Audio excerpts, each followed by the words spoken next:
তো সরাসরি ভোট দিয়ে ওনাকে সংসদ সদস্য বানাবেন। তাহলে আপনাকে তো উনাকে চিনতে হবে, আপনি উনাকে চিনার দরকার নাই।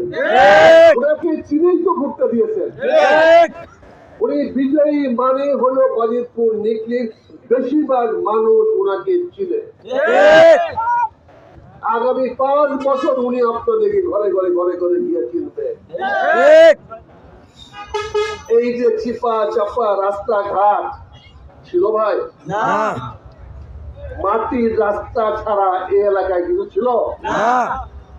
এখন আল্লাহর রহমতে পিরোজপুর থেকে ঢাকা বলেন, সিলেট বলেন, ময়মনসিংহ বলেন, নর্থ বেঙ্গল বলেন, যে কোনো সময় গাড়ি পাবেন, যে কোনো সময় মাল ভরার জন্য ট্রাক পাবেন। পরিবর্তন হয়েছে না? আমি গত 20 বছর ছিলাম না, অনেক কিছু করার সুযোগ ইচ্ছা ছিল, বুদ্ধি ছিল, মেধা ছিল, কিন্তু করতে পারি নাই। তারপরেও আজকে কিন্তু আপনারা বুক ভরে বলছেন যে আপনাদের এলাকার কৃষি বাজার, কৃষি উৎপাদন। 91 সনে 1% জমিতে কপি চাষ করতেন না, মরিচ চাষ করতেন না। ঠিক কিভাবে মরিচ চাষি কৃষি চাষি হয়েছে? ওই 52, 54, 95 সনের ওই কৃষি অফিসে জিজ্ঞাসা করে দেখে দেখে কেমনে কেমনে তাদেরকে পড়ানো হয়েছে।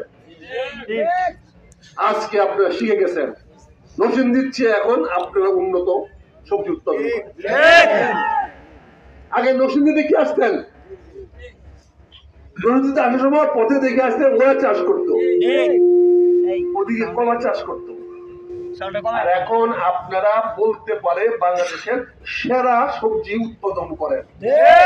পটল বলেন, আলু বলেন, কপি বলেন, মরিচ বলেন, ঝিঙ্গা বলেন, শিম বলেন, কচু গুলো দেখেন তো আপনাদের কেমন বিখ্যাত না? এইগুলা তৈরি হয়েছে। রমজান সাহেব এমপি বানিয়ে দিবেন, ওনাকে তৌফিক দিলে, ক্ষমতা দিলেই। আমাদের বাংলাদেশে এখন অর্থনৈতিক অবস্থা ভালো হয়েছে। আমাদের ডেক্সিতে বিরিয়ানি রান্না করা আছে, মাংস ভর্তি মাংস আছে, কিন্তু নাই চাহিদা। যার এই চাহিদার দেন, হ্যাঁ আগে